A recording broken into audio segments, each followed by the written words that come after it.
Hi everyone, my name is Janek Chrzan.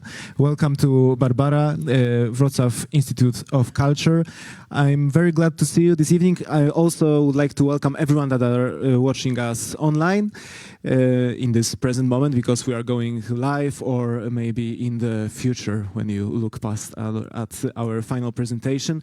I'm very happy to welcome you today at the final presentation of the amazing workshop that took place in Barbara. It has been taking place for the last 5 days. I would like to wish you a pleasant evening. It was a great pleasure to watch students work for the past 5 days, and I can't wait to see the results. Fingers crossed for great presentations, and thank you for choosing our place to be for this Friday evening. I'd like to welcome Piotr from PRP to the stage. He will take you through the whole evening. Thank you very much. Good evening, everyone. A very warm welcome to our final presentation of the student workshop. It's wonderful to see so many of you here. It's a special night, especially for our brilliant students. We want to thank them, first of all, because they put a lot of work through the week, and they really work hard on the presentations and on the projects you're going to see tonight. I would like to thank our PRP guests that came and supported us. They had a massive input on the whole workshop. It's Craig Shiak, our partner at PRP, Angelique Ganu-Fletcher, our director and head of landscape design at PRP, Rumpini Perakaki, associate director at PRP, and Kat Dowd, head of people and culture team. I think without their support, we wouldn't be here. My name is Piotr Michalski. I am leading the front-end team here in Wrocław PRP studio, and I had the pleasure to be the main person behind this workshop. PRP is a well-established design office in UK, but we also have studio here in Wrocław. At PRP, we specialize in designing places to live. We want to create integrational, sustainable communities where people can thrive. We are passionate not only about design, but also about shaping the future of urban life, and also we would like to nurture the next generation of designers, which brings me here to why we met here today during this presentation.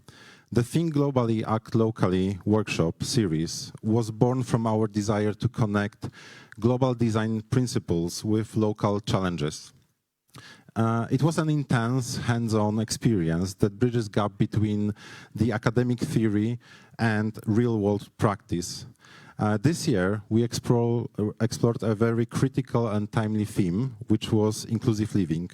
We challenged the students from different disciplines, architecture, master planning, landscape, to work together in teams.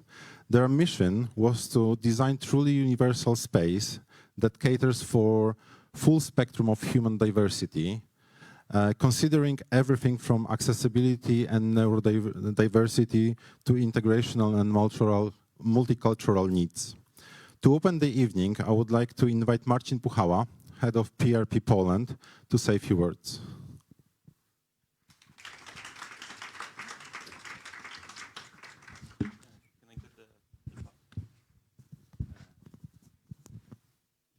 Good afternoon and welcome everyone. What a fantastic and inspiring week it was. On the behalf of entire PRP Poland team, I want to thank you all for participation and for your energy, creativity and dedication. Now we come to grand finale. For some of you, it may be quite daunting because of the presentations. You may feel nervous, that's fine. I'm also stressed, but I think every architect is nervous when doing public speech, so don't worry about it. Also, don't focus on your speech to be perfect. We are here not to judge you, we are here to hear about the story behind your design. Can you hear me? Tell us about aha moment. Tell us about the challenges you debated. And most importantly, tell us about the people you designed for. Inclusive design is about empathy, and empathy starts with the story. And here, we are here to hear your story. Take a deep breath. We are a very friendly audience, and we are genuinely excited to see your projects. So, good luck. Thank you.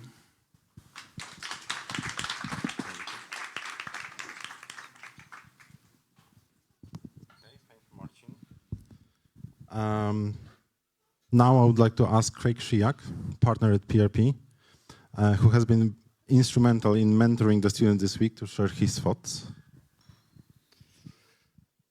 Thank you. Okay, I've got a few notes. I haven't prepared a speech. So look, firstly, I'm going to start with the students and end with the students.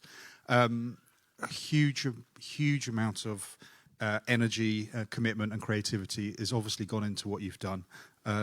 Thank you for engaging with the process. That's really important. I think just thinking about design, design is about clarity. Presentations are about clarity and simplicity. And I think what we've seen this week has been that you are approaching those ideals with your schemes, which is impressive.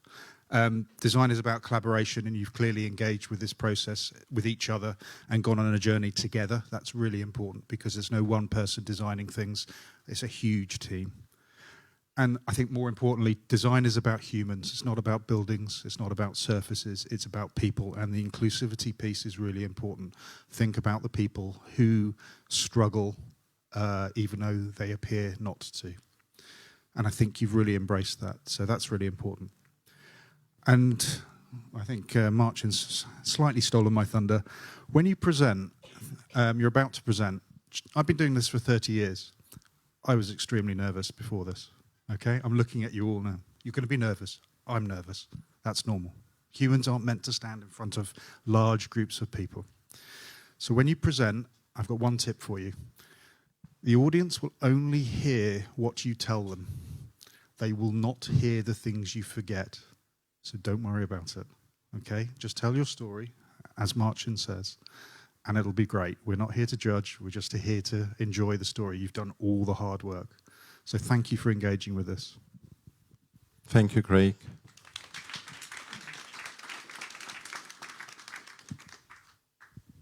This event wouldn't be possible without all our partners and patrons. And I think hearing what Marcin and Craig said about collaboration, this is even more important.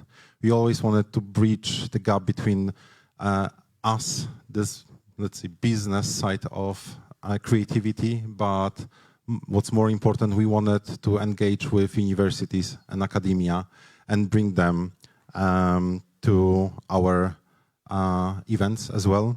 So let me welcome the Faculty of Architecture at Wrocław University of Technology, especially the Dean of Faculty, Professor Magdalena Baborska-Narożny.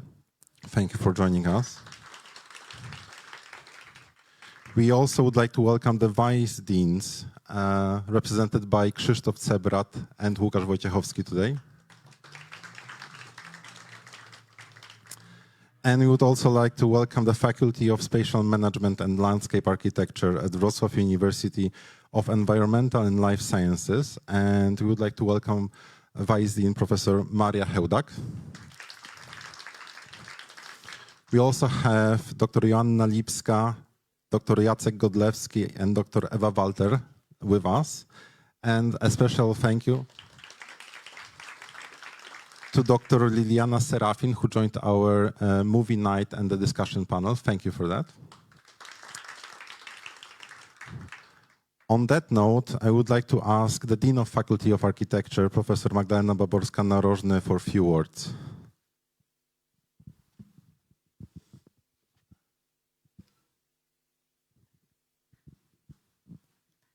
Hello, thank you very much for having us, for having the Faculty of Architecture.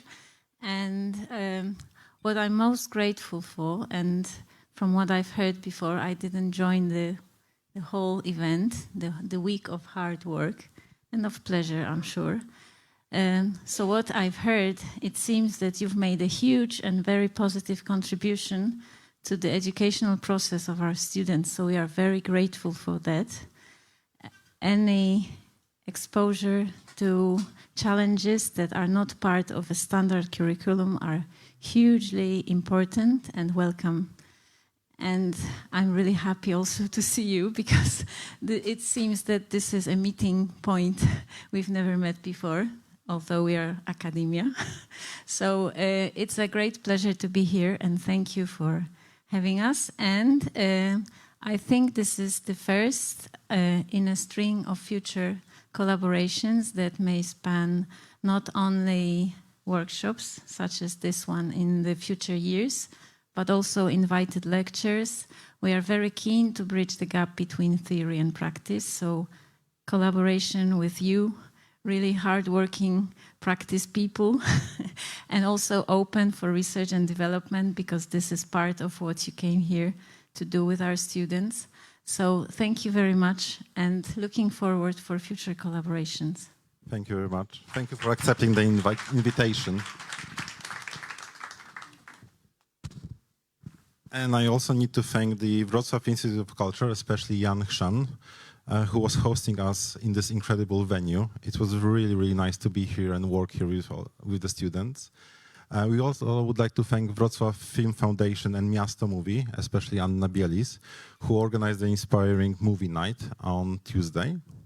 And we also would like to thank Triada Dom, who provided us with the site for the challenge for the students. And I don't see everyone, but I would like to welcome also the city representatives that also were engaged with our workshop during the week. So Dominik Golema, Dariusz Schrader, Jacek Moll, Monika Pet-Siuncicka, Ewa Partyka, and Joanna Koniecka-Pasierska. We are incredibly happy that the city of Wrocław joined us for collaboration and discussion about how future designers can have impact on the city development. And I would also like to welcome Katarzyna Kobierska from Association of Landscape Architecture. And at the end, special thanks to the media who have kindly shared information about our workshop and helped reach this amazing group of students. So thanks to Architektura and Business and also Zieleń Miejska. You are our patronage, and thank you for that. And now, I would like to say that we are also thrilled to have a very special keynote speaker with us today. I forgot the remote. It's Professor Rama Gierwo, the world-renowned authority on inclusive design. His work at the intersection of design, business, and social impact has transformed how organizations approach inclusivity. So please join me in welcoming Rama to the stage.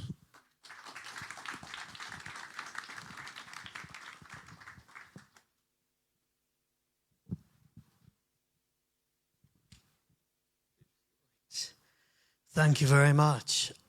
It is great to be here. I'm just going to balance my phone here because I realize I'm the guy standing between you and the main act, who are all sitting nervously over there. And I know nerves have been mentioned. A 95-year-old friend of mine said to me, he's still nervous when he gives a speech.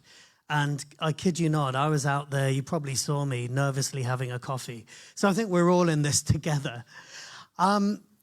I also want to say thank you so much for the very generous welcome. I almost never recognize myself when someone gives an intro because I'm really an introvert who fell in love with inclusive design at the age of 14 and never looked back since.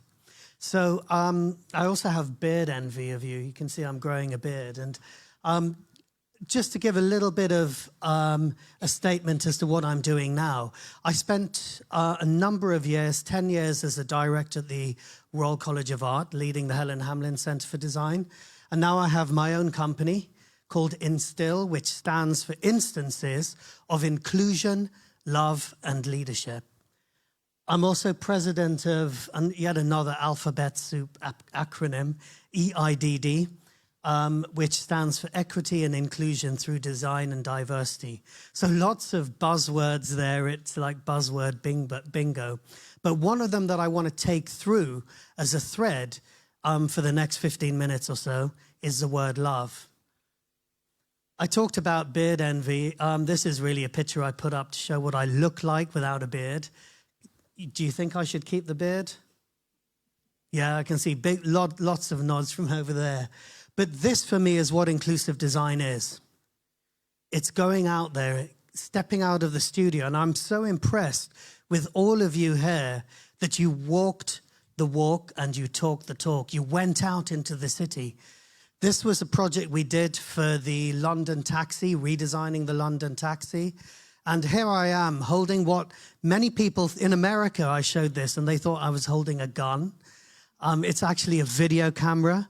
And I'm gently encouraging this woman called Fiona to give us insights onto travel.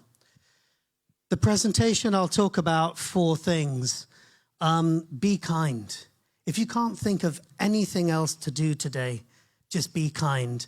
And this came through all the projects that I saw, a level of kindness. Also, be present, because all of you went out and walked the city, looked at what was going on, looked at the gaps, looked at the barriers and the bridges. So be present, be here. Don't live in the past. Don't have expectations about the future. Be here right now. It's really important in inclusive design. It's a structure that's based around love and connection, not power. I think it's best exemplified by the Indian poet Rabindranath Tagore, who said, power said to the world, you are mine. And she imprisoned him on her throne. Love said to the world, I am yours. And she gave him the freedom of her house. And I think that's what love is. That's what inclusive design is. It's the freedom to design. And finally, as my dad used to say, show up for your life, because if you don't, no one else will. And again, I'd really just like to start with a round of applause for them to make them feel less nervous, because they showed up.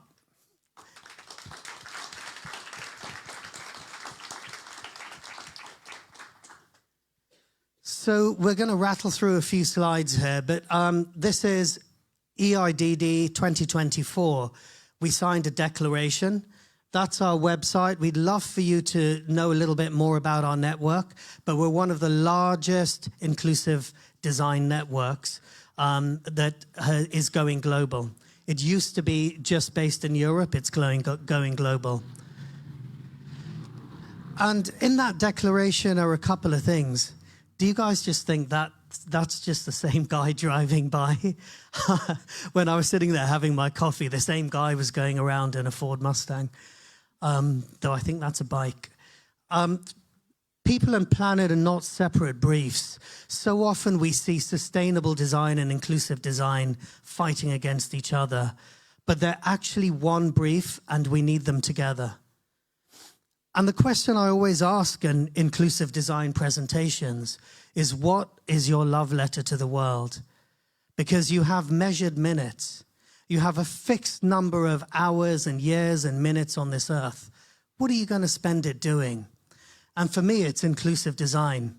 I actually wrote this slide after seeing your presentations because I think inclusive design is design at its most powerful and conscious. Everything around us has been through a design decision. Why not make it a good one? And I think when you look at sort of contrasts, ego may ask, is this impressive? And we all know designer egos as well. Empathy asks, how can we include? And that's what these projects do. Fear designs for compliance, but love designs for belonging. And that was a word that came through all 4 groups. Inclusion is not just a technical requirement, but it's also magically a human responsibility. And when you're designing for that, you never need to set an alarm to get up in the morning. You're just driven to do it. But there is 2 words in inclusive design, and one of them carries a problem. the word design. If you type in the word design into any SMS, WhatsApp application, what comes up is this. And does this look like anyone in the room? You know, it looks like two French people from the 1940s with liver failure. And I searched the world for this guy, and I finally found him in Kuala Lumpur. Because I asked the question, does anyone in the room look like this? And everyone went, him. And they pointed at the guy standing behind me. There's a little early Easter present for you. This is a book commissioned by the Norwegian government, which talks about the practices and principles of inclusive design and architecture.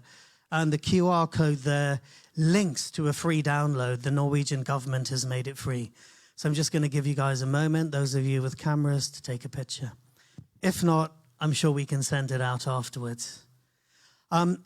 It's incredibly important that we just don't talk about the principles of inclusive design, but also the practice. Every act of design carries a belief as to who belongs and who's not heard and who's not seen. When we talk about inclusion, we have to talk about exclusion. And who is excluded? And here are sort of 4 areas that people can be excluded by: age, ability, gender, and race. There's many more, but this we created for the National Health Service in the UK to give them a sort of entryway to say, who are we including, who are we excluding? And yet sometimes the people that are most affected by a design are not in the room. And again, congratulations to you all for bringing those voices in. And I think it could be the quiet child, the aging parent, the neurodivergent colleague, the exhausted nurse, and as we saw this week, the designer on a deadline. Because sometimes with architecture, with design, I'm using those terms interchangeably. When you sketch something, you know, who's using this building? It looks like a couple of people that look like ghosts. They're just sort of faintly drawn in outlines. And one of my most unfavorite things that I ever heard was when an architect who should remain nameless said to me, I don't want people in my buildings because they spoil the sightline. So this is very much, you know, congratulations to PRP for being the antidote to that, because otherwise you might as well call a building a sculpture with plumbing.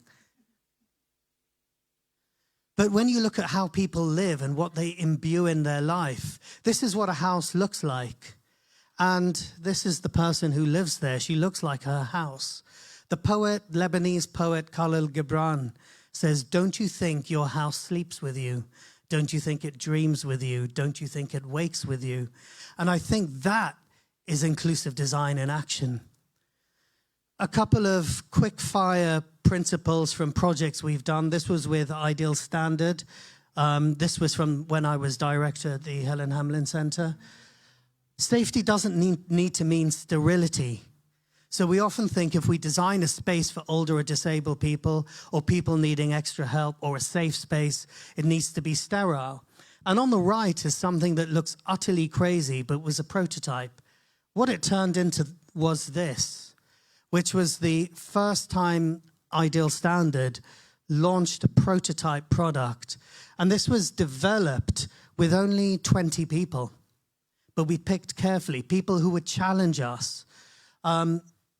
Actors, actresses, people who spend a lot of time in front of the mirror, prisoners who'd have something to say about hygiene, and lots of different design things I can say about this. But if you design for people who are on the edges of consideration, you get everyone else for free. So design for extreme needs and you'll fulfill mainstream needs. It's about ability, not disability. Going back to the London taxi, on the right of the screen, you see a 92-year-old.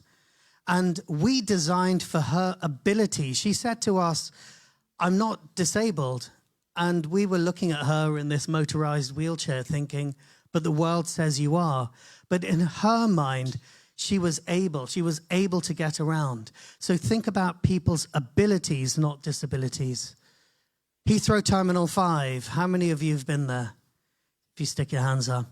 Okay, I can see most of PRP have. It's flying between Poland and the UK. So I can't lie here, you know, Terminal 5. If you like the wayfinding, we did it. If you hate it, they executed it badly. But on the left, you see one of our prototype spaces, and on the right, you see the totems, the kind of pillars that they actually created.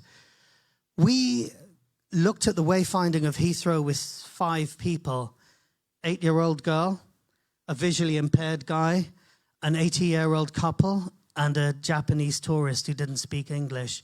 A whole airport where we challenged the wayfinding with only 5 people. And that's the power of inclusive design. Research is a beautiful thing. This is Hong Kong. And the portraits that we took of people and mapping out their spaces from a bird's eye view actually became an art gallery exhibition in a building, the only building in Hong Kong, designed by Zaha Hadid. And you start to get a picture of people's lives and the architecture of space and their inclusivity and their needs.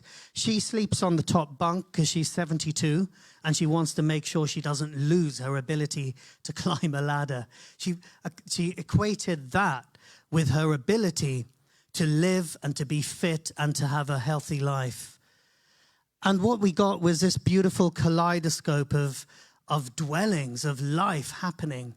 And this was all looking at what happens when you go from those kind of spaces into a care home that looks like a hospital. The number one thing that we found out is that people in a care home often don't like the person that they're next to. Because if I said to you, and I said to you, okay, for the rest of your life, you're going to have to sleep in the next bed. Well, I can see from your faces, there's a little bit of giggling going on. And I don't mean to pick on you guys, but you know, if you're putting 2 people next to each other for the rest of their life, what does that mean? And often in inclusive design, when you guys went out, you discovered so many insights. You'll discover things that philosophers, economists, anthropologists haven't seen. So wear that hat and go out. So we designed this.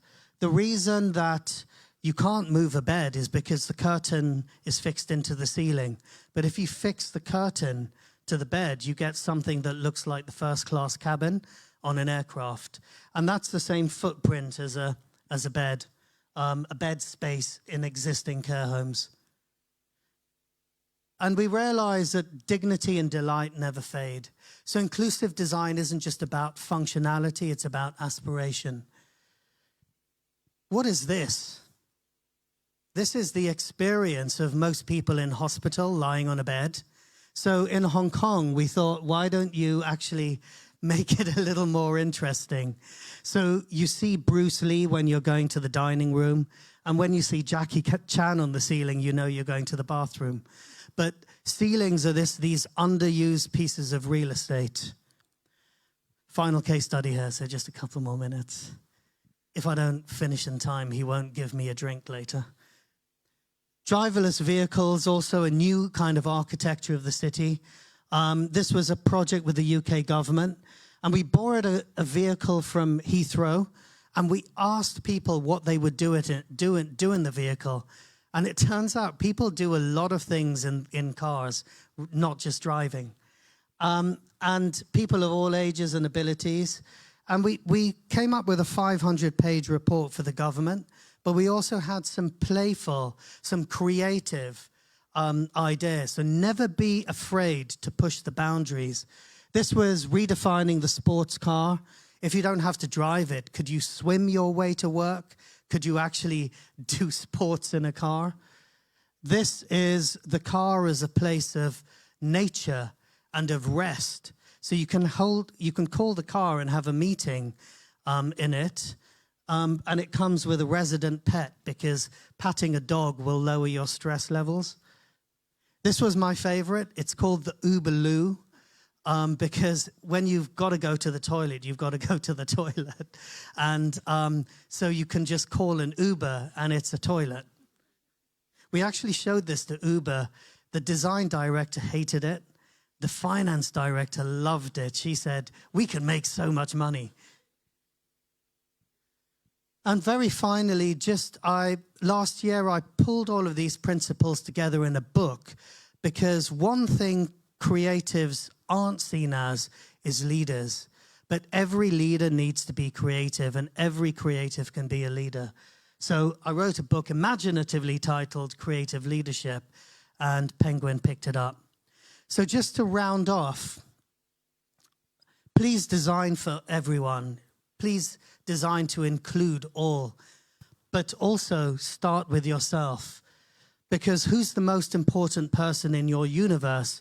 And it's all of you. And just to prove it, this is Sam and Gabby, two of the team back in the day. And on that Hong Kong care home bed, a care home project, before the exhibition opened, they pulled 2 or 3 all-nighters. I'm sure you guys know that well. I'm sure you guys know that well as well. And I caught them just having a little sleep like an hour before the private view. And they said to me, we wouldn't design anything that we wouldn't use. And that's become a principle that I say on stage to everyone. Don't design anything that you wouldn't use. And that's a litmus test for inclusive design.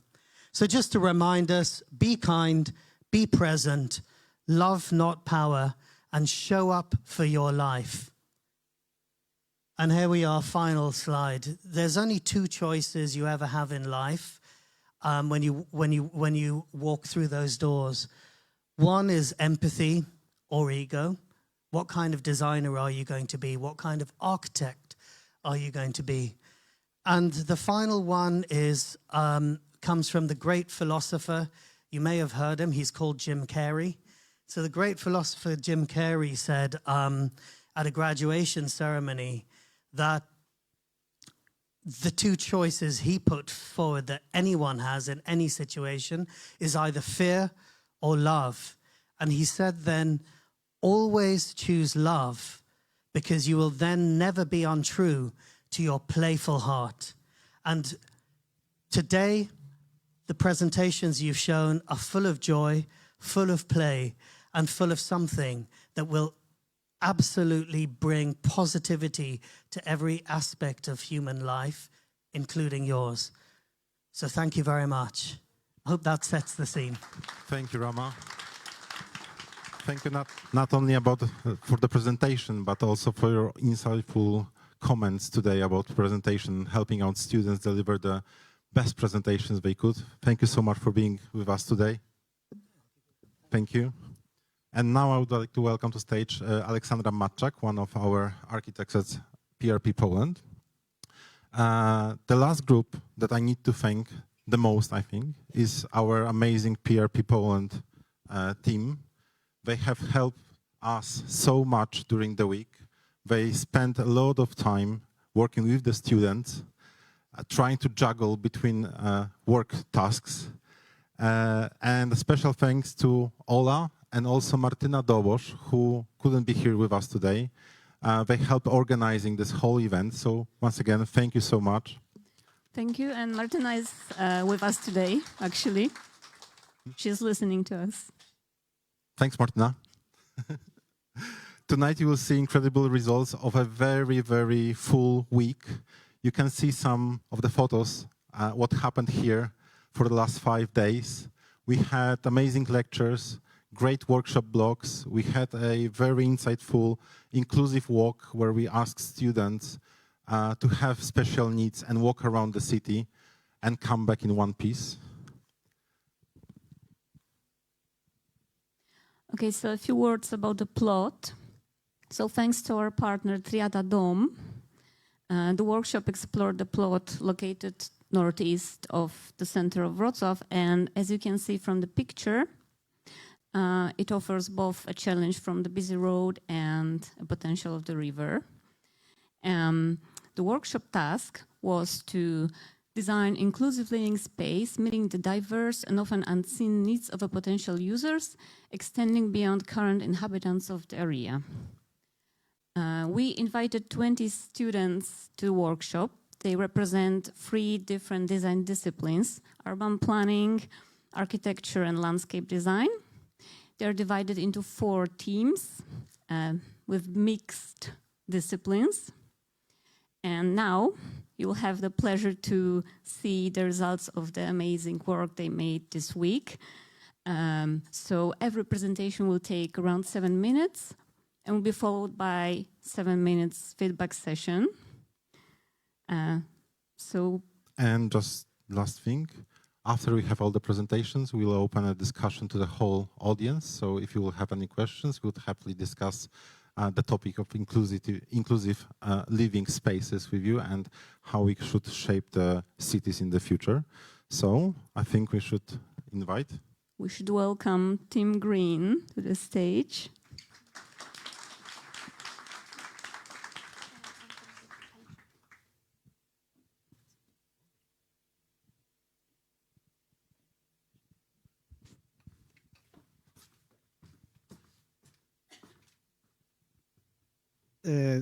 Hi, hello everyone. Welcome to our final presentation. And me and my team want to show you the path we create, the journey that we want to share it with you. So we wanted to create a space that is for everyone, not only for the elderly, but also for the children and people who enjoys nature. We wanted to be calming and help people deal with anxiety, loneliness, and overstimulation. We wanted the people to feel they're included and also equal. The path.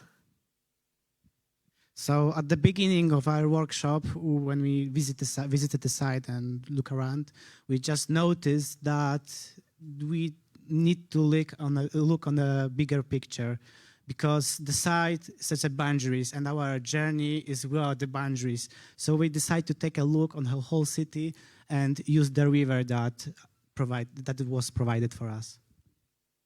So we explored the city from its center. It was so important for us, and we saw that Wrocław is full of landmarks, and all those landmarks are making special passes, which are so popular between tourists.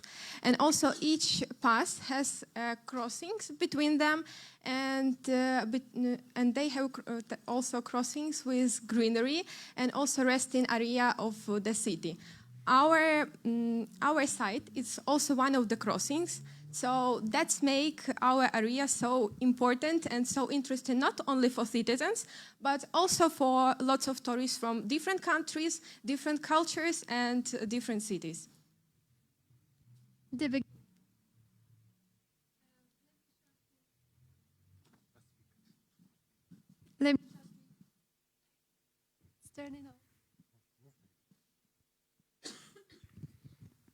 Let me shortly introduce you to the program. So the idea is to navigate people from the city center into the hub, which is the beginning point of the journey. Let them travel along the Green Bridge into the other side of the river, which is providing various activities. We're also giving the citizens from the housing areas nearby the choice to stay at the recreation park. The navigation zone mainly consists of the landscape, which is shaped the way to lead the way. Although to make it more inclusive, we decided to apply some adjustments such as audio description, leading surfaces, and braille map. So let's start with the master plan of our greenery and our hub. That is the beginning of our journey. So we decided to focus on more organic shapes because, like I said, the journey can vary. So we need to navigate the people to our space. We are also concentrate on the connection with their nature and the river. We used multiple level landscapes, sensoric plants, and blue infrastructure because we're creating in the river, and we also need to focus on the water because this is the essence of our life. So the path. Our path is connected via the hub, via the green bridge, and we create 3 lines that lead the way. The bike line, because we also think the cyclist is like very important part of our society. The quiet zones that are provided with open benches for the discussion, integration, and secure benches that give you the protection and you can just enjoy the beautiful nature all around you. And the active zone that is crossed with multiple areas when you can enjoy your life and your journey. So this is the visualization on our green bridge. And also, during the workshop, we noticed that the main problem all around the city was the car bridges near the rivers. So we decided to install the green anti-noise installation to cancel this problem. So now let's explore the hub. The hub is our main building. The main building's form, it's organic and it follows the whole structure forms. So that's how we try to hide our users from the noise from the street.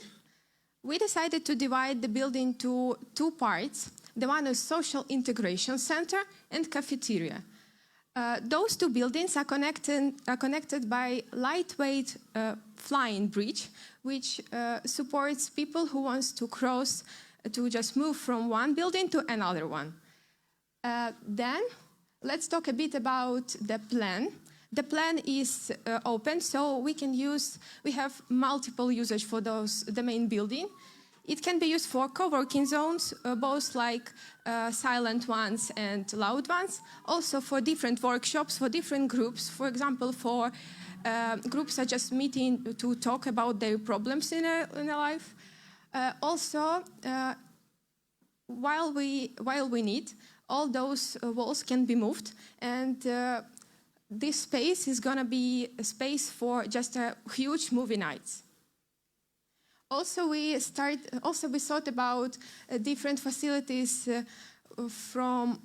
available from outdoors, so people who are just crossing the site, they can use them. Also, we thought about moms and older people. So we have separated rooms for them. And this building makes a gate to our site and to our road. So let's just talk about this road. So we created this module that we think you can use all around the city or around the country, actually. It's like we don't need the boundaries, need to destroy the boundaries. So we are thinking about connecting the river, the city, the path with the green areas all around the city. So we created small architecture models which are based on a hexagonal shape. Why hexagonal, you may ask? It's because it is the most comfortable to use for everyone.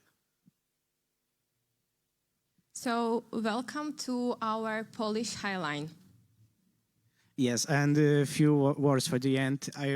We want to thank you about the journey, the story that we created, and we take part in it.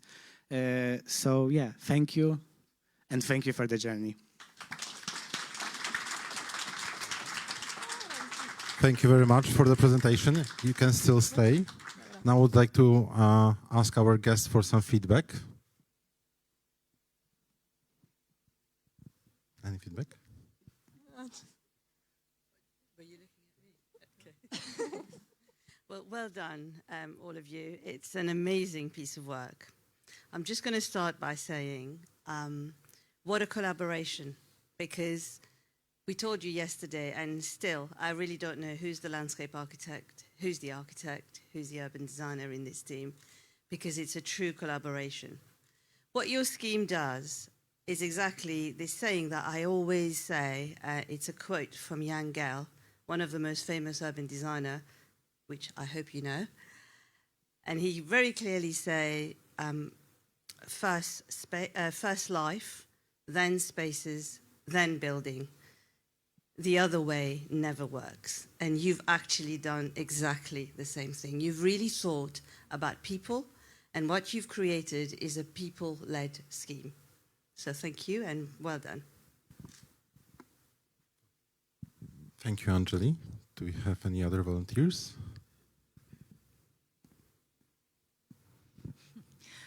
Thank you very much. I'm just wondering very practically which parts of such intense work we could transverse into our faculty, and how could we make projects more collaborative between disciplines.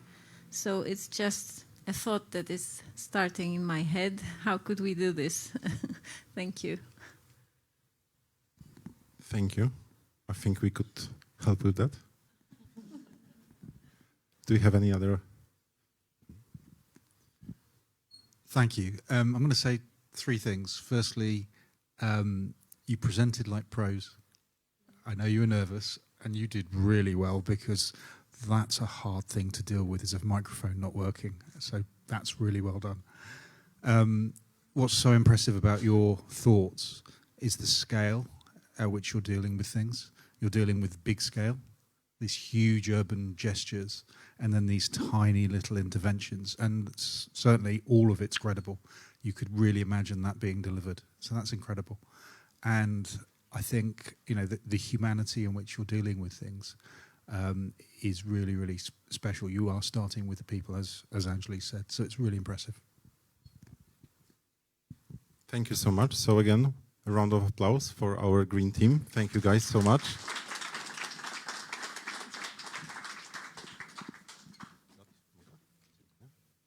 So now, Team Blue.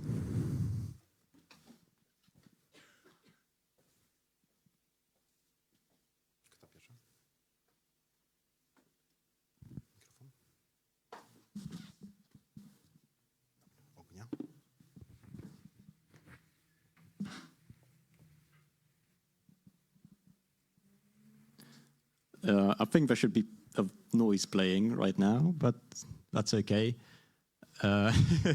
Because we've got a natural noise coming. Yeah, thank you.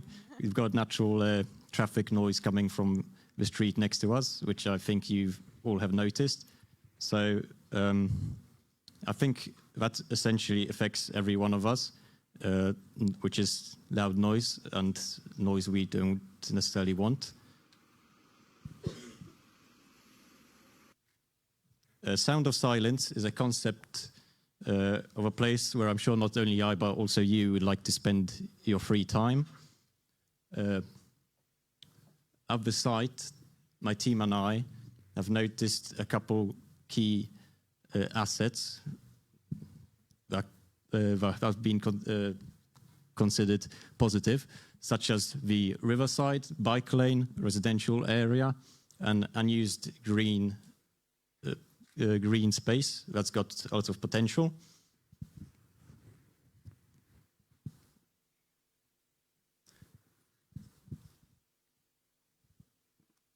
So, and I would like to tell you about our concept idea, especially how we started. And the first step, we shape our site with artificial hills. They act as a sound barrier against nearby transportation hub, and allowing us to create organic and natural pathways instead of rich one. So at the same time, the hills define zones. For example, open one and quiet one. The second step, we integrated the building with the landscape. The hill gradually transforms into accessible green roof, and the building becomes a part of the landscape, and the landscape becomes a part of the everyday life. And the last one, it is spatial atmosphere. Surrounded by green hills, the user experiences enclosure and protection, and the city visually and acoustically fades away, and we feel this sense of natural calm. And here, there is a master plan, and you can see how we connect these three main aspects for us and transform it into one solution. So the site is located between intensive architecture. That's why the idea we wanted to create is a sound blocking green wedge. Yes, and I would like to tell you more details about our project. And here you can see some diagrams that explains the main things. And I just wanted to add that the main path runs closer to the road, and it is an open and social and connecting and active areas. In the right side, we created a more quiet and private corner where you can retreat from the stimulation. As my friend has mentioned, the main goal was to block the sound. That's why we wanted to integrate mounds and hills into the area, which this section here shows how can prevent noise generators. And these hills themselves create a buffer line. Another key asset is how vegetation and vegetation zoning might improve the sound quality and also reduce the sound or distort it to other places.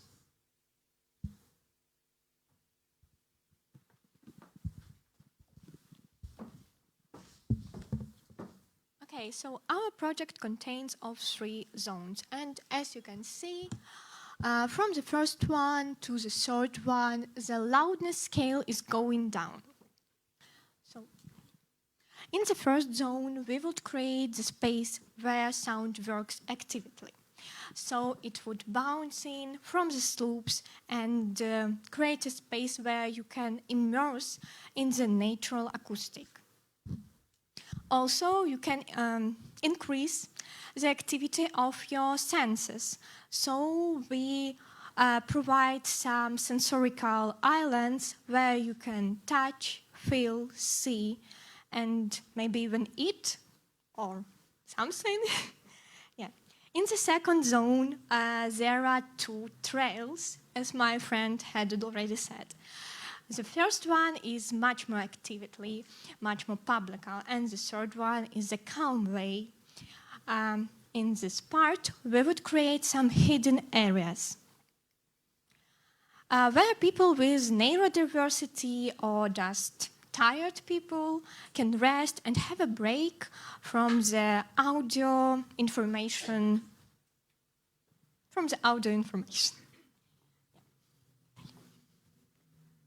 Plants are also very important in our project because they absorb the noise.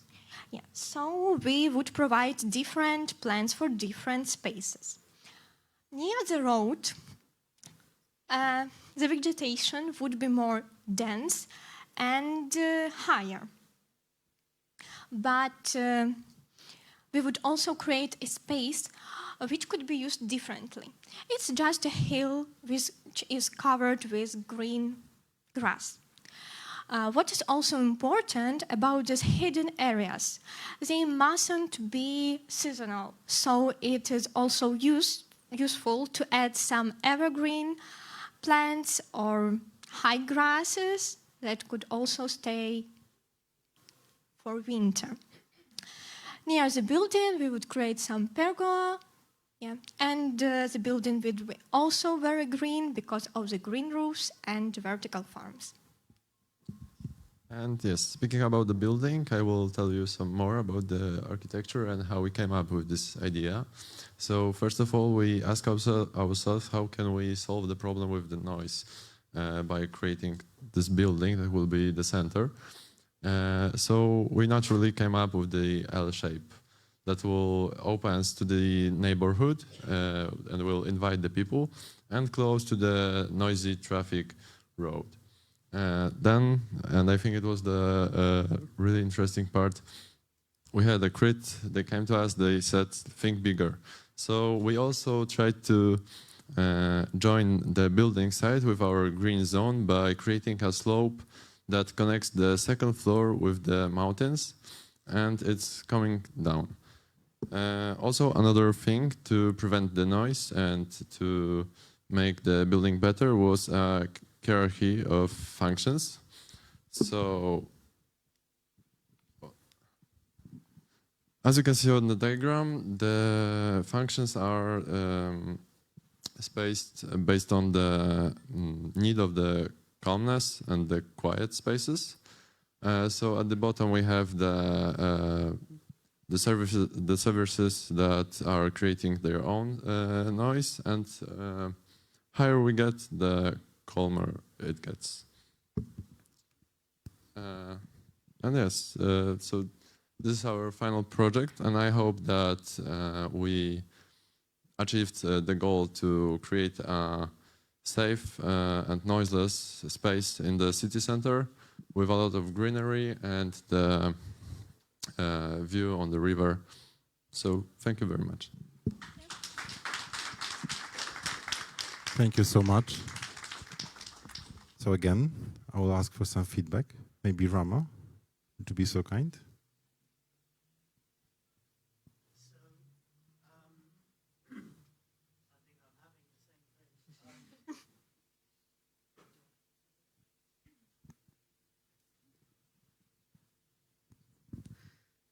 Hello, hello. Yes, there we are. It's incredible how you have notched this presentation forward.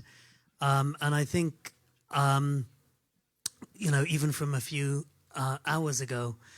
And what really stood out for me is that you told a story. It was almost a little bit like a detective novel. You know, you set up the problem. You took us through a process, and then right at the end, you brought it all together. And I just thought, what a beautiful way for storytelling. I can see the dog outside agrees with me. You know, that ability to not just create in terms of your visuals, in terms of your creative ideas, but to actually take the audience through a story and to actually communicate the ideas and communicate the human need and the human interest and the human impact. Absolutely brilliant. So thank you. Thank you, Rama.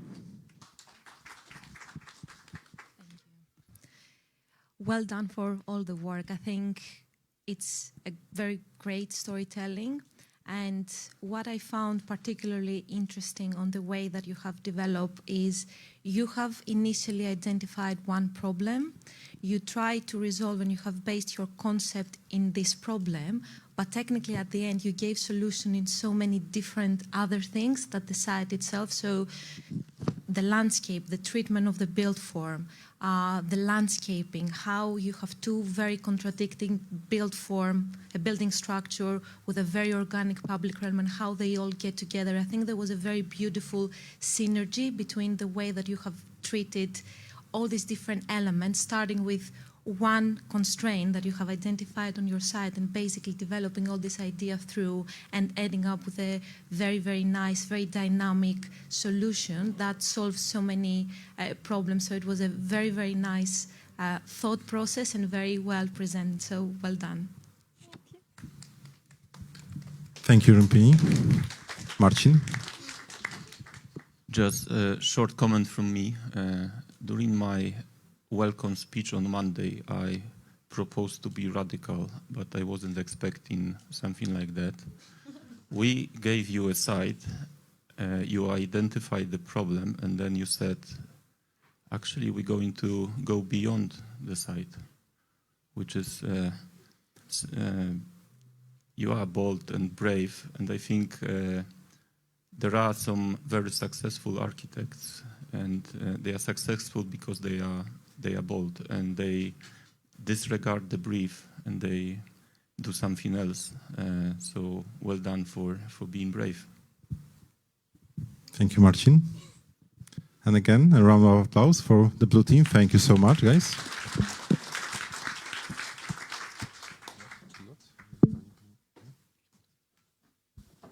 Okay. Oh, spoilers, spoilers. I mixed the buttons, apologies. So, can we welcome Team Yellow now?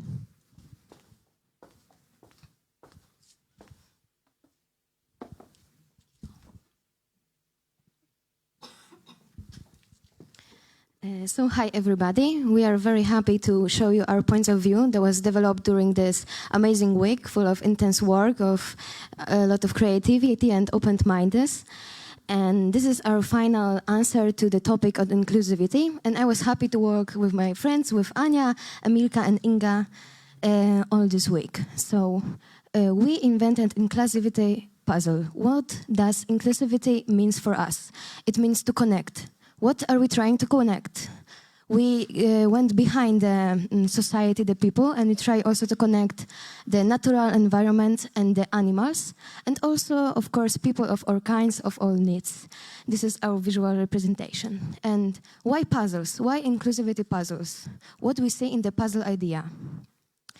So, puzzle from us, it connects three main points: environment, society, and humans. And environment is a puzzle of humans, nature, and animals. A society is a puzzle of different humans with different needs, with different abilities. And every human is a puzzle of different senses. They are developed in different ways, but it includes everybody. So we take a close look to the site analysis and where are we designing. Yes, just before the quick analysis, I want to warn you that we will also include some sound effects.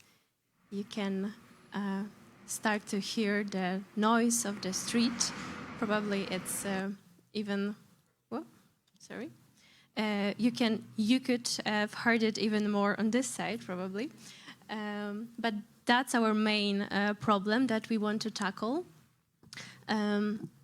Of course, we don't have just problems. We also have some really superheroes on our side, like the Odra River, for example, that we not only want to show, but also include it as a really good hero on our side.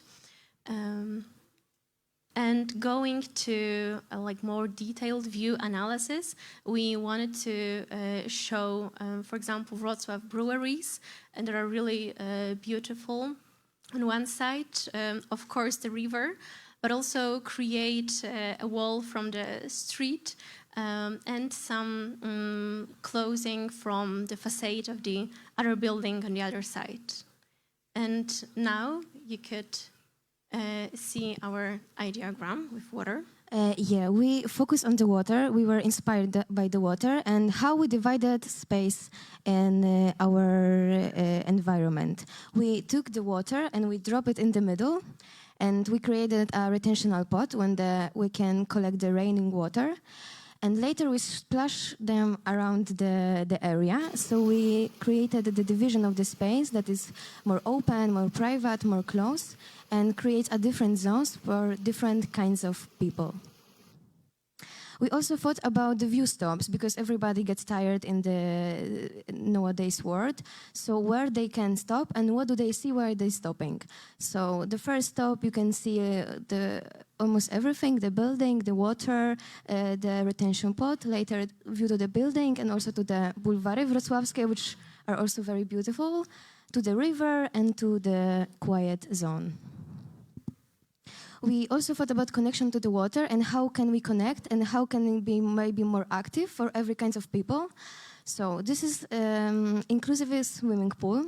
It's supposed to be inclusive for every people. So there is like a ramp, but there's also this platform that goes up and down. So people can just sit and they go down to the water to swim a little bit, or maybe just to feel the water, to get calm, or in the warm days get less warm. We also thought about the water flow, that they're not staying the water, it goes both ways. How we define the zones? We also thought this about as a puzzle. So there is like an educational art and artsy space that could collect the people and teach them more about diversity. There is in the middle sensory garden with the water pot, the chill out place and with granary, because we also thought about the small like the hedgehogs or maybe some kinds of birds. How we communicate our space? How are the main routes? So there's the active zone, the green zone, the calm zone, and the road that goes it's the ultimate road that you can go through all the spaces, or you can choose which one you want. We also thought about the visual style of our spaces, more dopamine colors, like more active. It suggests you that there's more noise. If you want to be more calm and quiet, you go to the toned colors, and it's more intuitive for everybody. So how we divided our space and what we implemented there, what are the things you can do in this space?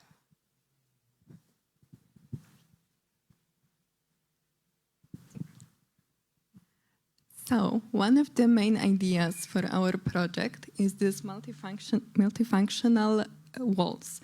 They are created from different materials of different textures, and in consideration of people who might struggle with overstimulation, different colors were all muted and natural.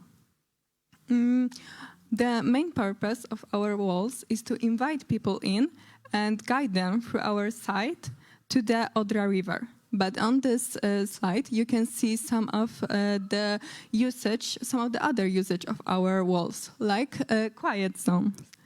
Walls are basically separating the site to smaller areas that are much more quieter, which can help people who struggle with loud noises, crowds, and feelings of anxiety. Here we have also art zone, which is the idea of community participation. The walls creates the space for the art exhibition prepared by the community, which allows them to create the space they live in, and for the people of all struggles, of all problems, to feel seen and heard. And lastly, the walls can be used as a support for climbing plants, which are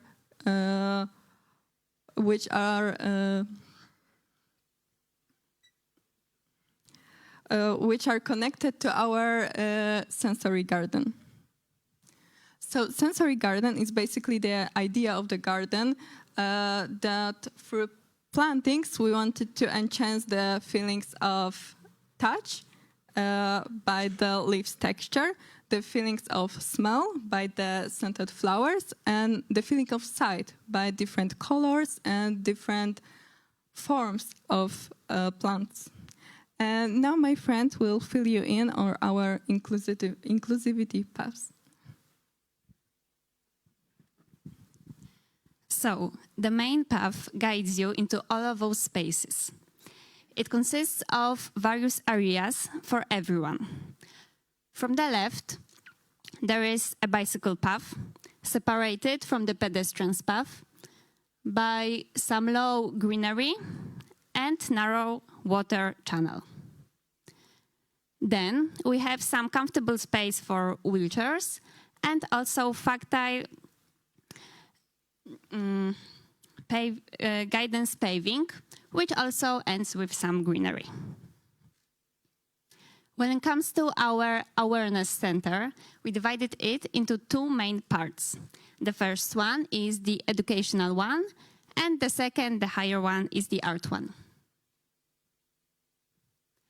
We took inspiration from the local context, keeping the materials while introducing some new materials and keeping the colors.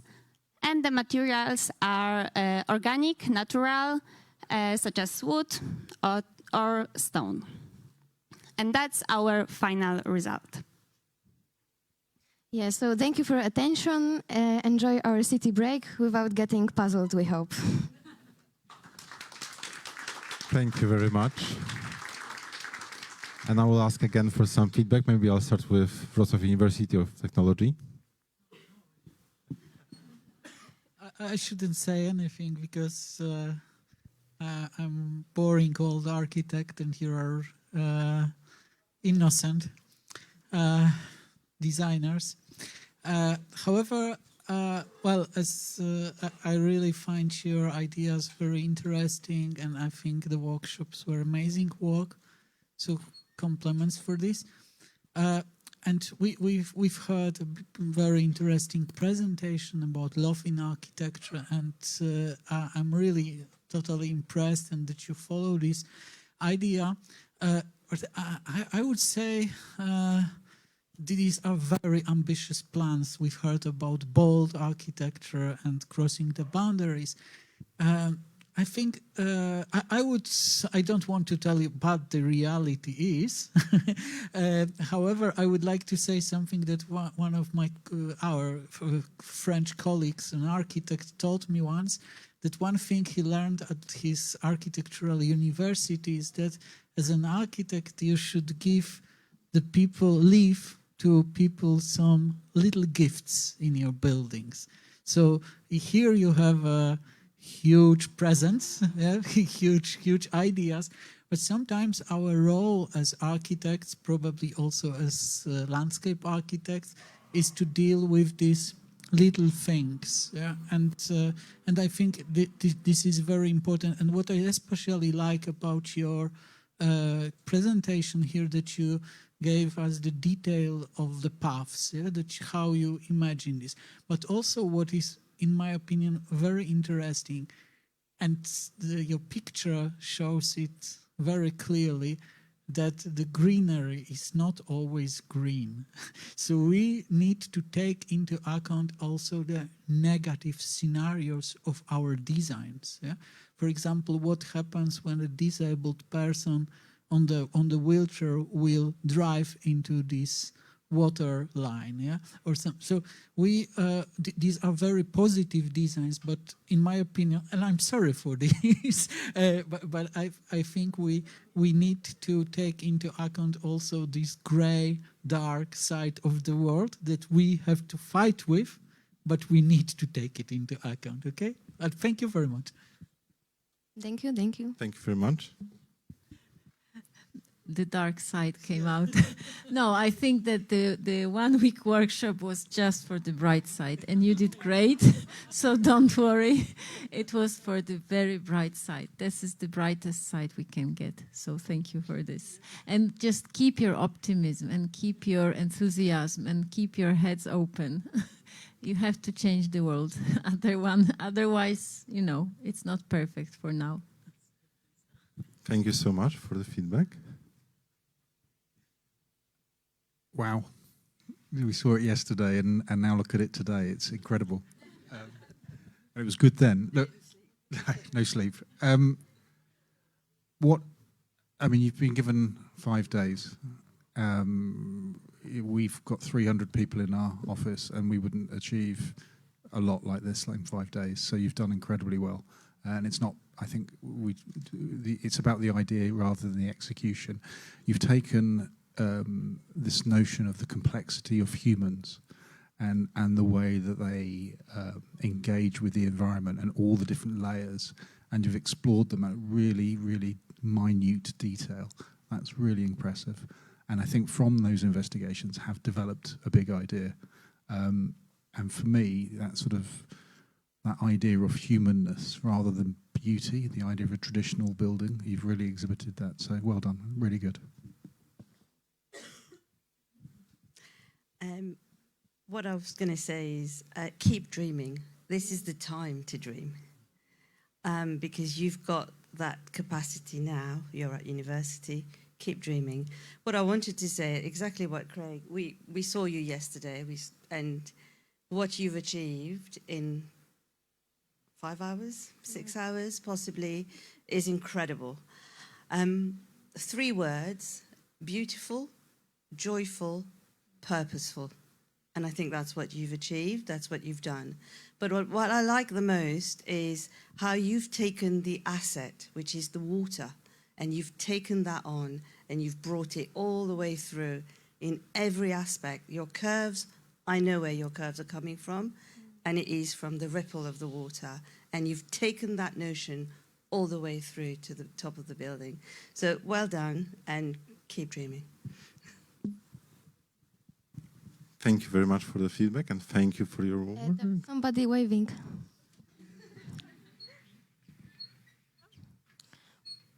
Hey, so I just wanted to say that what we don't see probably from just those presentations, and it refers to this project and the previous one as well, is that you had so many ideas. And I think you especially, you had so many different level ideas that came about, and you had to choose some things and find a common story.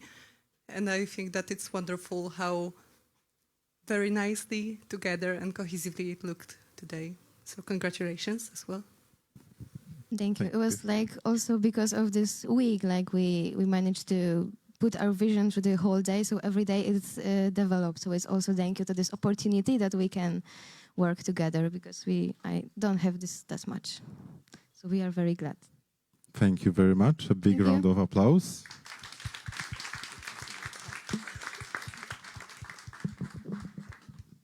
Okay, and the last team, Team Magenta.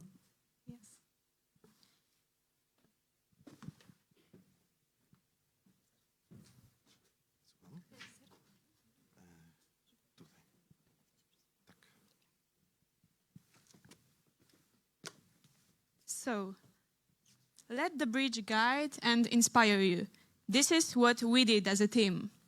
This week, our group of maybe now friends found ourselves lost between two words of contrasts, of inequalities. So what we wanted to do was to connect. And what connects things? That's the question. What we came up with was the bridge. And what the bridge meant to us. The first things came through brainstormings. It was connection, these were changes, something over and under, but mostly guidance and crossing boundaries. Suddenly, the bridge makes the easiest solution to everything we came across during this site visit. We wanted to talk about how this idea came into being for a bit. We started out, as with any project, we went to the site and we did the analysis. And what we found from that is that it's a really attractive site. But we got this really strong feeling of disconnection. We've got a busy street that's really loud. We've got a random car wash. We've got buildings from different eras and different styles. And they felt very disintegrated. And we felt like that was an issue that needed addressing. And that kind of also added to different kinds of disintegration, like different lifestyles of the people that are there, and different family structures and access to services. And we kind of wanted to bring all of that together. And we thought, how can we do that? And the obvious answer seemed to be right next, which was the bridge. But then we talked about it, and we thought, how can we push it, and how can we take this idea of a physical object that just connects things into the next level, and how can we connect more things, and how can we solve this problem of disintegration, not only with a physical bridge, but kind of one that connects people and the neighborhood in general.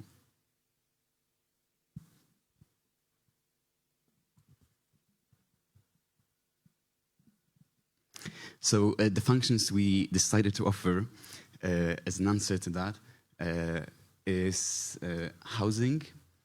We definitely wanted to include that because it felt like it added to the structure of the neighborhood. And in addition to that, a community center that's going to help bring the people together and offer a space for them to connect. And to complete that, some services that are going to help bring on the interactions between those people. Yes, but the bridge would be useless if there was no one crossing it. So there comes the question, who crosses the bridge?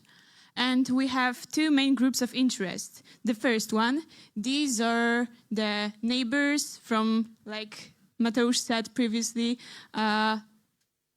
all the other buildings, and pedestrians from all ways through the city that needed some place on our side of the road to interact and to cross their paths. The second group that we wanted to focus on were the inhabitants. And while exploring the inclusivity, we were diving into who could benefit from living in such area.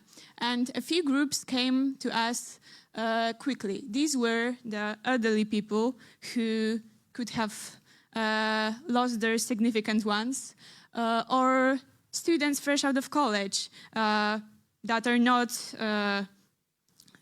so fortunate to have enough money to afford their own places, single parents with need of daycare, or young adults living foster homes with no previous family to rely on.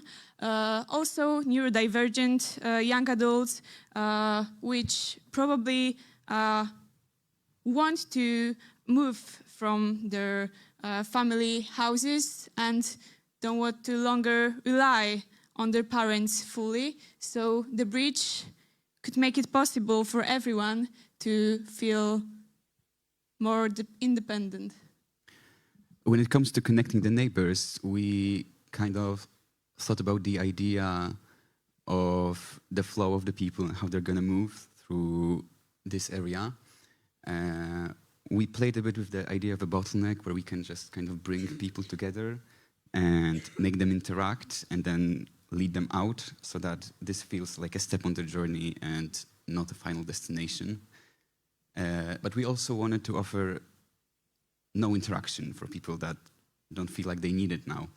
And this is kind of also the whole idea behind our building as well, that we're trying to offer something to the people that they may need, but in case they don't want to, or they feel like they don't need to, or maybe just today they don't feel like it, they can still not choose not to take this advantage.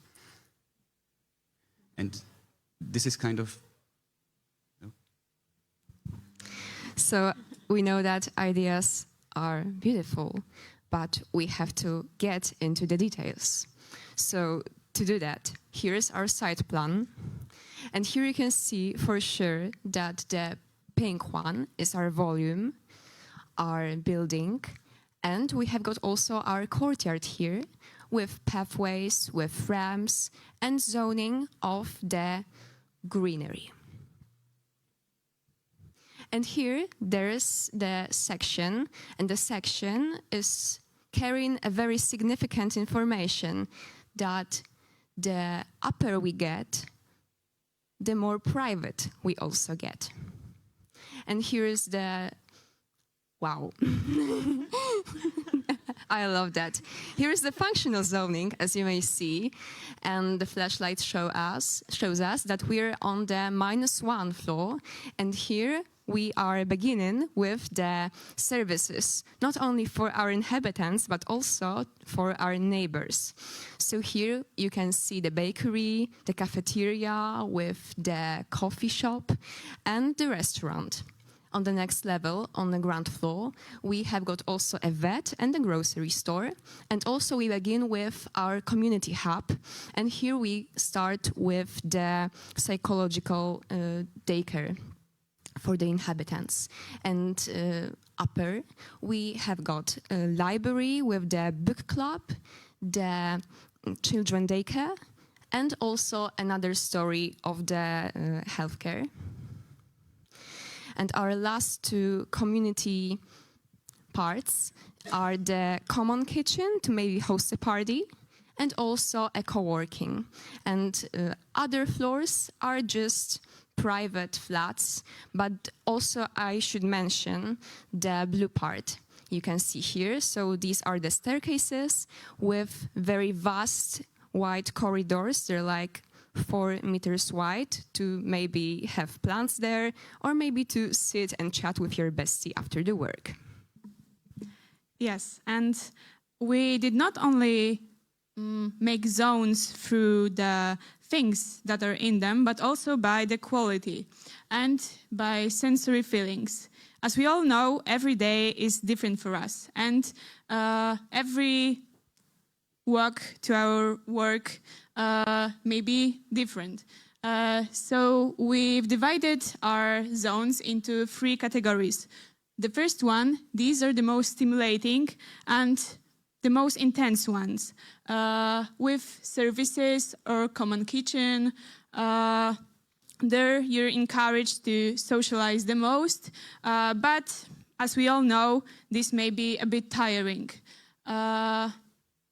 The next category we have, these are the inviting zones, through which you are encouraged to make daily interactions with people you may not actually know. And the last zones we have, these are the calming ones. As we all know, sometimes you need to take a step back from the more stimulating places. That's why we offer a sensory garden or calming views, because the Oder River is amazing and we should really search for the views on it. Right here we have a perspective on what the inner patio could look like. We designed our landscape in response of the natural flow of people in our site, which shaped our zones, more public and more private ones.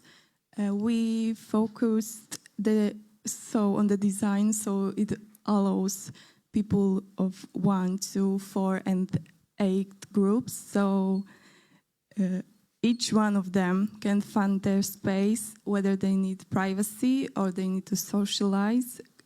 Each group has their own kind of space, which is really inclusive for them.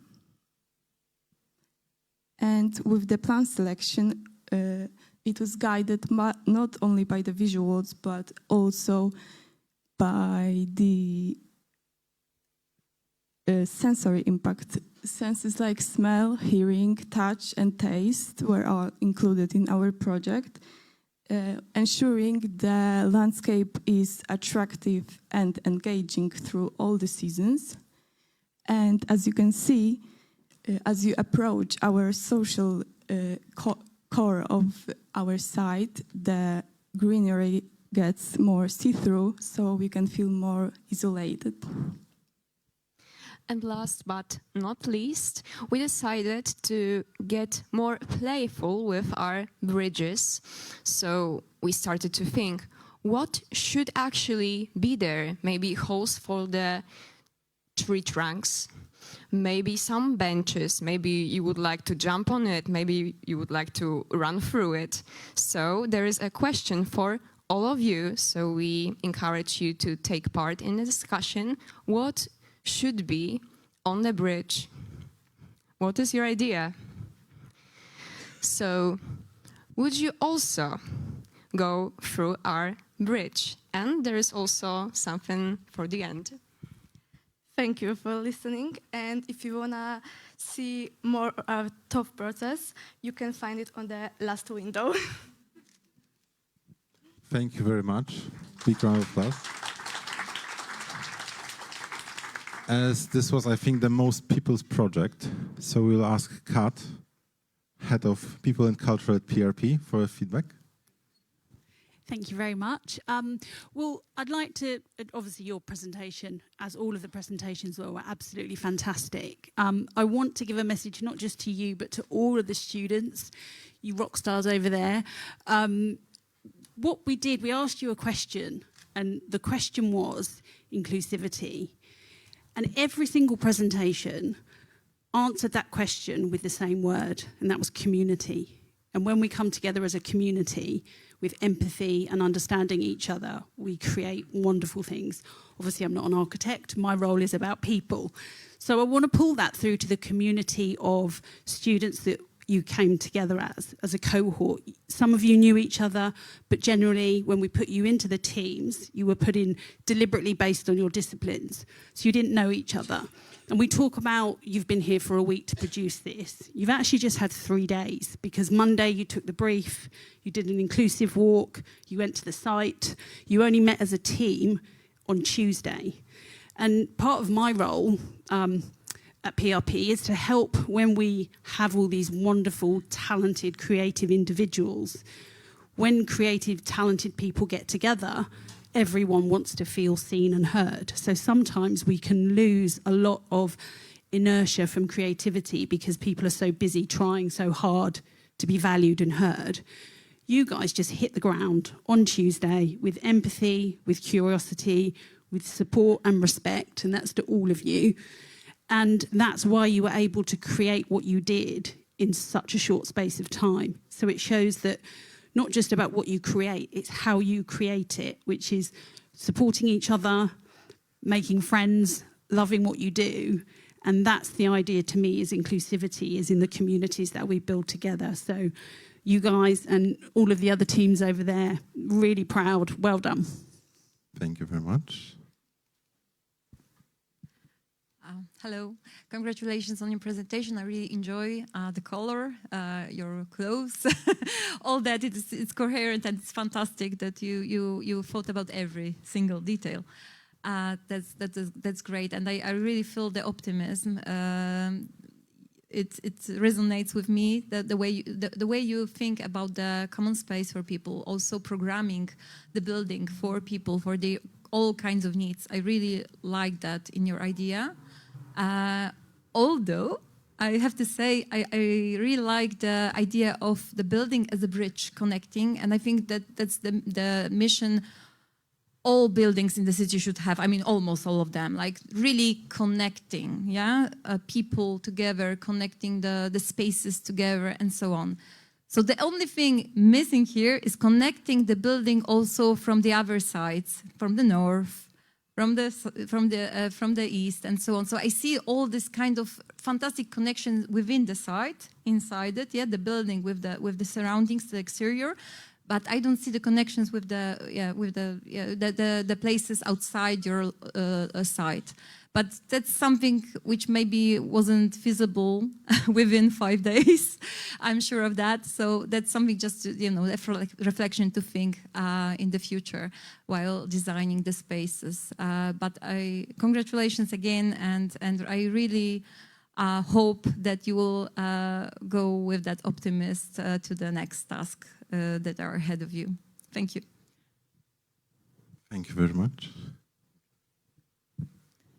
Well done, guys. First of all, I mean, I'll have to mention the outfit. It's really, really sweet that we can see you color coordinated. And I think this is your way of showing us how you worked together, but you didn't really need the outfits to say that. We could clearly see that from the way that you have presented and you took us through your presentation. And what I personally found lovely in the idea is you have a human-centric approach of how you took a concept and then you created, and this is something that you have been mentioning the previous days, it was not only the physical connection that this bridge provides, it's also a metaphor of how communities, how different users, how different people, they're connected to each other. And this is something that came across so strongly in your presentation, especially on the slide with the different groups of people, different users, these different spaces and the variety that you're providing and you're thinking within the site. It's something very, very thoughtful. And I think this is definitely when we are thinking, all of us, about inclusive design, this is always something that we need to have literally at the front of our proposal. So it's a very, very nice idea, the metaphorical meaning of the bridge and how it has been elaborated and shown in your plan. So really well done for all the nice work. Sorry, really quickly, 2 things. One, I really love the way you explored the idea of how people come together in different ways, at different levels, in different mediums. So that sense of community really shines through. And 2, can we have your 4 drawings, or 1, 2, 4, 8? They were absolutely lovely. I'm joking, but really, really beautiful drawings, and the ideas. Well done. Okay, dark side speaking. I would like to say something very positive, that you included the aspects of environmental psychology in your project, and we can see it in your diagrams, and I think it proves that the architecture, landscape architecture, are very multidisciplinary, and that introducing this and working with different groups is can really influence our design in our designs in a very good manner. So thank you for this. Thank you. Yeah, thank you all. This is a general comment to everybody because I couldn't manage to do it before. It is really impressive how you did it in such a short time. Generally, usually, people are afraid of getting older. I am not, because in the moment when I see you all cooperating architects, urbanists, and landscape architects in such a way, it gives me hope that in 20 years I will live in a city designed by architects, urbanists, and landscape architects, and there will be many places for me to choose to live. I hope that the old architects wouldn't damage the landscape. Will leave a lot of spaces for you. I will try to care about it. It's great that you think in a wider top view. Especially, I would like to distinguish the first group. They were looking very widely, taking into consideration whole landscape and analyzing it in a landscape way. First, taking in consideration what's everywhere and what should be joined, and how the landscape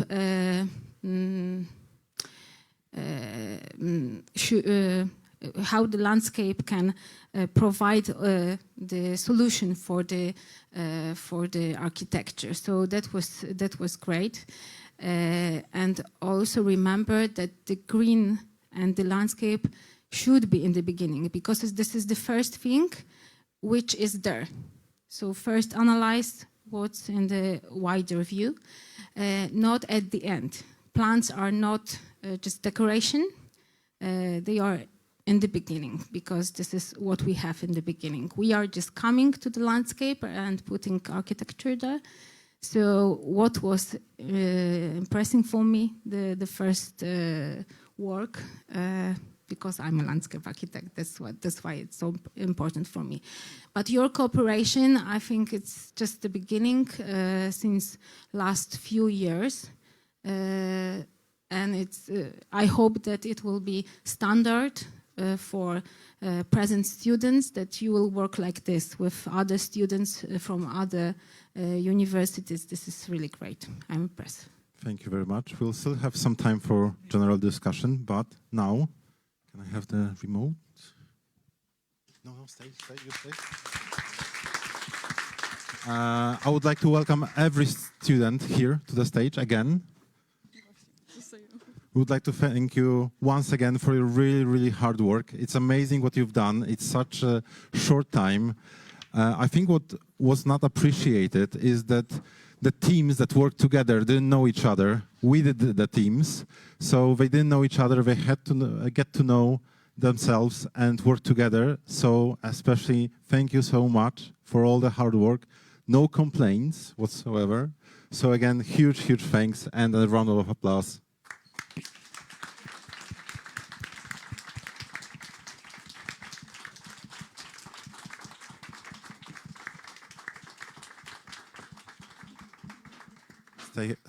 Stay for a second. We need some photos.